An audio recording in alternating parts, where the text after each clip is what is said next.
हरे कृष्णा। तो अभी हम भगवद गीता के 7वें अध्याय के अंतर्गत श्लोक संख्या 30 पर विचार करेंगे।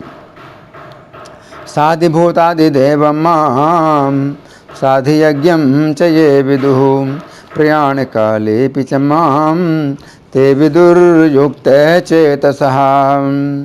तो यहाँ पर भगवान कह रहे हैं कि जो मुझको अधिभूत, अधिदेव और अधियज्ञ के सहित जानते हैं तो वे प्रयाण काल में भी मुझे जान लेते हैं, क्योंकि उनकी चेतना बिल्कुल मेरे साथ जुड़ी हुई है। अब हम सुनेंगे प्रभुपाद तात्पर्य में क्या लिखते हैं। श्रील प्रभुपाद की जय। कृष्ण भावनामृत में कर्म करने वाले मनुष्य कभी भी भगवान को पूर्णतया समझने के पथ से विचलित नहीं होते। कृष्ण भावनामृत के दिव्य सानिध्य से व्यक्ति ये समझ सकता है कि भगवान किस तरह भौतिक जगत तथा देवताओं तक के नियामक हैं। धीरे धीरे ऐसी दिव्य संगति से व्यक्ति का भगवान में विश्वास बढ़ता है। अतः मृत्यु के समय ऐसा कृष्ण भावना भावित व्यक्ति श्री कृष्ण को कभी भुला नहीं पाता। अतः वह सहज ही भगवत धाम गोलोक वृंदावन को प्राप्त होता है। ये 7वां अध्याय विशेष रूप से बताता है कि कोई किस प्रकार से पूर्णतया कृष्ण भावना भावित हो सकता है। कृष्ण भावना का शुभारंभ ऐसे व्यक्तियों के सानिध्य से होता है जो कृष्ण भावना भावित होते हैं। ऐसा सानिध्य आध्यात्मिक होता है और इससे व्यक्ति प्रत्यक्ष भगवान के संसर्ग में आता है और भगवत कृपा से वह श्री कृष्ण को भगवान समझ सकता है। साथ ही वह जीव के वास्तविक स्वरूप को समझ सकता है और यह समझ सकता है कि किस प्रकार जीव श्री कृष्ण को भुलाकर भौतिक कार्यों में उलझ जाता है। सत्संगति में रहने से कृष्ण भावनामृत के क्रमिक विकास से जीव ये समझ सकता है कि किस प्रकार श्री कृष्ण को भुलाने से वह प्रकृति के नियमों द्वारा बद्ध हुआ है। वो यह भी समझ सकता है कि यह मनुष्य जीवन कृष्ण भावनामृत को पुनः प्राप्त करने के लिए मिला है। अतः इसका सदुपयोग परमेश्वर की अहेतु की कृपा प्राप्त करने के लिए करना चाहिए। इस अध्याय में जिन अनेक विषयों की विवेचना की गई है वे हैं दुख में पड़ा हुआ मनुष्य, जिज्ञासु मानव, अभावग्रस्त मानव, ब्रह्म ज्ञान, परमात्मा ज्ञान, जन्म मृत्यु तथा रोग से मुक्ति एवं परमेश्वर की पूजा। किंतु जो व्यक्ति वास्तव में कृष्ण भावनामृत को प्राप्त है वह विभिन्न विधियों की परवाह नहीं करता। वो सीधे कृष्ण भावनामृत के कार्यों में प्रवृत्त होता है और उसी से भगवान श्री कृष्ण के नित्य दास के रूप में अपनी स्वाभाविक स्थिति को प्राप्त करता है। ऐसी अवस्था में वह शुद्ध भक्ति में परमेश्वर के श्रवण तथा गुणगान का आनंद प्राप्त करता है। उसे पूर्ण विश्वास रहता है कि ऐसा करने से उसके सारे उद्देश्यों की पूर्ति होगी। ऐसी दृढ़ श्रद्धा दृढ़ व्रत कहलाती है और ये भक्ति योग या दिव्य प्रेमा भक्ति की शुरुआत होती है। समस्त शास्त्रों का भी यही मत है। भगवद गीता का यह 7वां अध्याय इसी निश्चय का सारांश है। तो यहाँ पर प्रभुपाद का तात्पर्य पूरा हुआ। अब हम सुनेंगे श्री भगवान ने कहा में इस श्लोक की कैसी व्याख्या हुई है।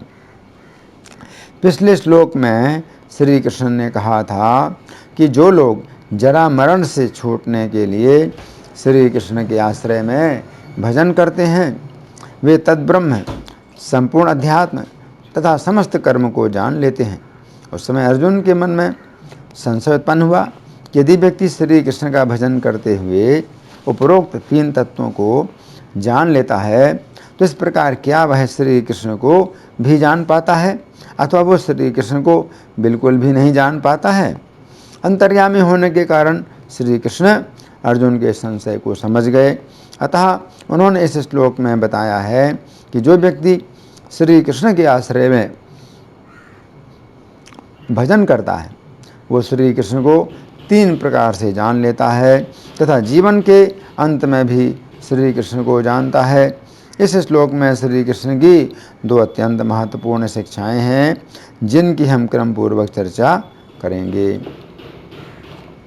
तो पहली शिक्षा, इस श्लोक की प्रथम पंक्ति के शब्द हैं स अधिभूत स अधिदैवम माम स अधियज्ञम च ये विदुः। अर्थात जो लोग मुझे अधिभूत, अधिदैव तथा अधियज्ञ के सहित जानते हैं। तो यहाँ पर बात पूरी नहीं हो रही है। यहाँ पर प्रश्न उठता है कि जो लोग श्री कृष्ण को उपरोक्त 3 प्रकार से जानते हैं उन्हें क्या परिणाम प्राप्त होता है। इस प्रश्न का उत्तर तो इस श्लोक की अगली पंक्ति में प्राप्त होगा, परंतु अभी हम इसी बात पर चर्चा करेंगे।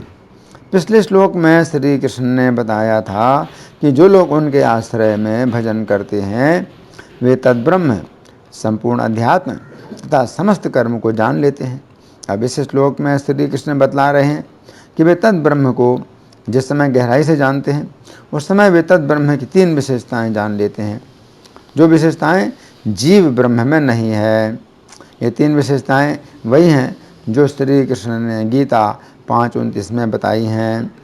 तद्ब्रह्म का अर्थ श्री कृष्ण ही हैं तथा गीता 5:29 में श्री कृष्ण ने कहा है कि जो व्यक्ति श्री कृष्ण की 3 विशेषताएं जान लेता है वो शांति प्राप्त करता है। अब हम विचार करेंगे कि यहाँ पर श्री कृष्ण अपनी जो 3 विशेषताएं बतला रहे हैं वही 3 विशेषताएं श्री कृष्ण ने 5:29 में बताई हैं। तो यहाँ पर श्री कृष्ण कह रहे हैं कि भक्त श्री कृष्ण को अधिभूत के सहित जान लेता है। अब गीता 5:29 में श्री कृष्ण के विषय में जो 3 बातें बताई गई हैं उनमें से एक बात यह है कि श्री कृष्ण को सुहृदम सर्वभूतानाम, कि श्री कृष्ण सुहृदम सर्वभूतानाम हैं, अर्थात वे समस्त प्राणियों के सुहृद हैं। इस प्रकार श्री कृष्ण को अधिभूत के सहित जानने का अर्थ है ये जानना कि श्री कृष्ण समस्त प्राणियों के सुहृद हैं। जो असुर हैं वे श्री कृष्ण के ऊपर दोष लगाते हैं कि श्री कृष्ण देवताओं के पक्ष में रहते हैं तथा असुरों के साथ शत्रुता करते हैं। ये उनका ज्ञान है। श्री कृष्ण यदि असुरों को दंड देते हैं तो ये उसी प्रकार है जिस प्रकार अपने पुत्र का हित चाहने वाला पिता अपने उद्दंड पुत्र को सुधारने के लिए उसे दंड देता है। श्री कृष्ण सभी प्राणियों के सुहृद हैं। इसीलिए वे गीता 18:66 में कहते हैं कि कोई व्यक्ति कितना ही पापी क्यों ना हो, यदि वह श्री कृष्ण की शरण लेता है तो श्री कृष्ण उसे सभी पापों से छुटकारा दिला देंगे। श्री कृष्ण इतने दयालु हैं कि पापी से भी अधिक पापी के विषय में गीता 9:30 में कहते हैं कि यदि वह श्री कृष्ण का अनन्य भजन करता है तो वह साधु ही माना जाएगा। श्रीमद् भागवत में कहा गया है कि यदि कोई व्यक्ति पतित हो जाए तो उसे भी श्री कृष्ण की दिव्य सेवा करने का अधिकार प्राप्त होता है तथा यदि वह श्री कृष्ण की दिव्य सेवा में लगा रहे तो हृदय में वास करने वाले श्री कृष्ण उसे शुद्ध कर देते हैं और उसके निंदनीय कार्य के लिए क्षमा कर देते हैं। श्री कृष्ण अपनी कृपा पूर्ण दृष्टि के द्वारा अपने भक्त के आकस्मिक पतन को तुरंत रोक देते हैं। श्री कृष्ण अपने भक्त को असफल नहीं होने देते हैं। श्री कृष्ण इतने दयालु हैं कि यदि कोई पापी उनके नामों का उच्चारण ही करता है उस समय वे ऐसे पापी को भी दिव्य स्थिति में ले आते हैं। तो यहाँ पर श्री कृष्ण कह रहे हैं कि श्री कृष्ण के आश्रय में भजन करने वाले भक्त ये जान लेते हैं कि श्री कृष्ण अधिभूत हैं, अर्थात वे सभी प्राणियों के ऊपर दया करने वाले हैं। तो यहाँ पर श्री कृष्ण कह रहे हैं कि भक्त श्री कृष्ण को अधिदैव के सहित जान लेता है। अब गीता 5:29 में श्री कृष्ण के विषय में जो 3 बातें बताई गई हैं उनमें से एक बात यह है कि श्री कृष्ण सर्वलोक महेश्वरम हैं, अर्थात वे सभी देवताओं के ईश्वर हैं। इस प्रकार श्री कृष्ण को अधिदैव के सहित जानने का अर्थ है ये जानना कि श्री कृष्ण सभी देवताओं के भी ईश्वर हैं। इस बात के पुष्टिकरण के लिए यदि हम ब्रह्म वैवर्त पुराण के ब्रह्मखंड के अंतर्गत अध्याय संख्या 3 देखें तो उसमें वर्णन आता है कि जिस समय श्री कृष्ण के नाभि कमल से बड़े बूढ़े महातपस्वी ब्रह्मा जी प्रकट हुए, उस समय उन्होंने श्री कृष्ण के सामने खड़े होकर तथा दोनों हाथ जोड़कर श्री कृष्ण का स्तवन किया। उस समय उनके संपूर्ण अंगों में रोमांच हो आया था तथा उनकी गर्दन श्री कृष्ण के सामने भक्तिभाव से झुकी हुई थी। ब्रह्मा जी ने कहा, जो एकमात्र विनाशी परमेश्वर हैं तथा जो गोप वेश धारण करते हैं, उन गोविंद की मैं वंदना करता हूँ, जिनकी नित्य किशोरावस्था है, जो सदा शांत रहते हैं, जिनका सौंदर्य करोड़ों कामदेवों से भी अधिक है तथा जो नवीन मेघ के समान श्याम वर्ण है, उन परम मनोहर गोपी वल्लभ को मैं प्रणाम करता हूँ, जो वृंदावन के भीतर रास मंडल में विराजमान हैं, रास लीला में जिनका निवास है तथा जो रास जनित उल्लास के लिए सदा उत्सुक रहते हैं, उन रासेश्वर को मैं नमस्कार करता हूँ। इति ऐसा कहकर ब्रह्मा जी ने भगवान श्री कृष्ण के चरणों में प्रणाम किया। इस वर्णन से पता चलता है कि जब ब्रह्मा जी भी श्री कृष्ण के द्वारा उत्पन्न हुए तथा जब ब्रह्मा जी भी श्री कृष्ण की स्तुति करते हैं, तो फिर ऐसा कौन सा देवता है जो श्री कृष्ण की स्तुति जो श्री कृष्ण के द्वारा उत्पन्न ना किया हुआ हो तथा जो श्री कृष्ण की स्तुति ना करता हो। तो यहाँ पर श्री कृष्ण कह रहे हैं कि पापों से जो भक्त मुक्त हो जाते हैं, वे श्री कृष्ण को आदिदेव वे श्री कृष्ण को अधिदेव के रूप में जान लेते हैं कि श्री कृष्ण ही सभी देवताओं के ईश्वर हैं। अब यहाँ पर श्री कृष्ण कह रहे हैं कि भक्त श्री कृष्ण को अधियज्ञ के सहित जान लेता है। अब गीता 5:29 में श्री कृष्ण के विषय में जो 3 बातें बताई गई हैं, उनमें से एक बात यह है कि श्री कृष्ण सभी यज्ञों के भोक्ता हैं। इस प्रकार श्री कृष्ण को अधियज्ञ के सहित जानने का अर्थ है ये जानना कि श्री कृष्ण ही सभी यज्ञों के भोक्ता हैं। इस बात के पुष्टिकरण के लिए गीता 9:24 में श्री कृष्ण कहते हैं कि वे ही समस्त यज्ञों के एकमात्र भोक्ता तथा स्वामी हैं। अतः जो लोग श्री कृष्ण के वास्तविक दिव्य स्वभाव को नहीं पहचान पाते, वे नीचे गिर जाते हैं। उक्त श्लोक के तात्पर्य में श्रील प्रभुपाद लिखते हैं, यहाँ पर यह स्पष्ट कहा गया है कि वैदिक साहित्य में अनेक प्रकार के यज्ञ अनुष्ठानों का आदेश है, किंतु वस्तुतः वे सब श्री कृष्ण को ही प्रसन्न करने के निमित्त हैं। किंतु अल्पज्ञ इस तथ्य से अवगत न होने के कारण क्षणिक लाभ के लिए देवताओं को पूजते हैं, अतः वे इस संसार में आ गिरते हैं और उन्हें जीवन का लक्ष्य प्राप्त नहीं हो पाता। इति तो यहाँ पर श्री कृष्ण कह रहे हैं कि पापों से जो भक्त मुक्त हो जाते हैं, वे श्री कृष्ण को अधियज्ञ के रूप में जान लेते हैं कि श्री कृष्ण ही सभी यज्ञों के भोक्ता तथा स्वामी हैं। श्लोक की दूसरी पंक्ति ये शब्द है, प्रयाण काले अपि च माम ते विदुः युक्त चेतसः, अर्थात मुझसे जुड़े हुए मन वाले वे मृत्यु के समय भी मुझे जानते हैं। इस श्लोक के तात्पर्य में श्रील प्रभुपाद लिखते हैं, कृष्ण भावनामृत में कर्म करने वाले व्यक्ति कभी भी श्री कृष्ण को पूर्णतया समझने में गलती करते हैं, गलती नहीं करते हैं, क्षमा करें। कृष्ण भावनामृत में कर्म करने वाले मनुष्य कभी भी श्री कृष्ण को पूर्णतया समझने में गलती नहीं करते हैं। कृष्ण भावनामृत के दिव्य सानिध्य से व्यक्ति ये समझ सकता है कि श्री कृष्ण किस तरह भौतिक जगत तथा देवताओं तक के नियामक हैं। धीरे धीरे ऐसी दिव्य संगति से व्यक्ति का श्री कृष्ण में विश्वास बढ़ता है। अतः मृत्यु के समय ऐसा कृष्ण भावना भावित व्यक्ति श्री कृष्ण को कभी भुला नहीं पाता, अतः वह सहज ही भगवत धाम गोलोक वृंदावन को प्राप्त होता है।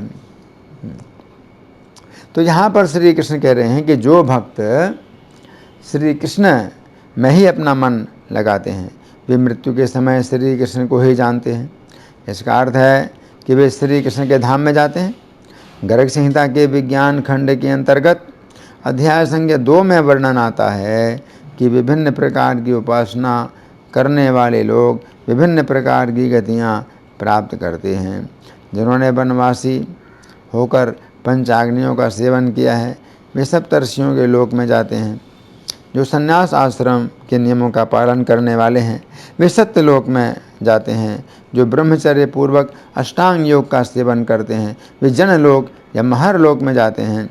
यज्ञ का अनुष्ठान करने वाले बहुत वर्षों तक इंद्रलोक में निवास प्राप्त करते हैं।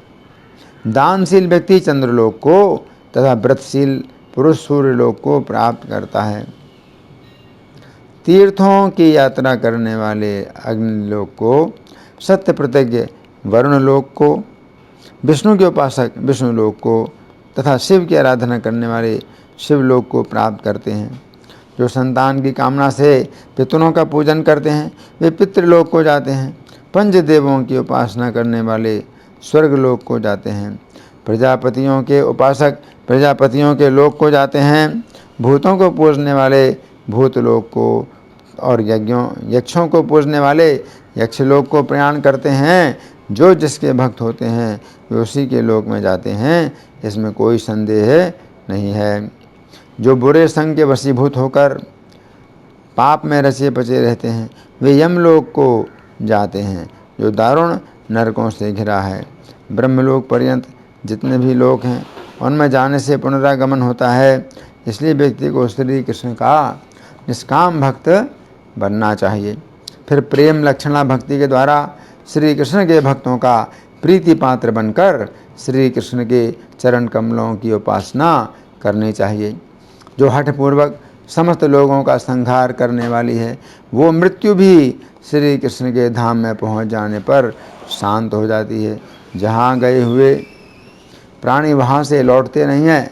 भगवान श्री कृष्ण का वो धाम ब्रह्मांडों से बाहर है, उसे उत्तम गोलोक धाम कहते हैं। वहाँ ना सूर्य का प्रकाश है, न चंद्रमा का और न अग्नि का ही। काम क्रोध लोभ और मोह की वहाँ पर गति ही नहीं है। सो यहाँ पर श्री कृष्ण कह रहे हैं कि जो भक्त पापों से मुक्त हो जाते हैं वे श्री कृष्ण का जीवन के अंत में स्मरण करके श्री कृष्ण के धाम में जाते हैं। तो इस श्लोक के बंगाली पद्यानुवाद में श्रील प्रभुपाद लिखते हैं, अधिभूत अधिदेव किम अधियज्ञ से सब तत्व ज्ञाने आर सब आर है विज्ञ। ताहराउ प्रयाण समय बुझे मोरे परमात्मार सालों के लाभ से ही करे।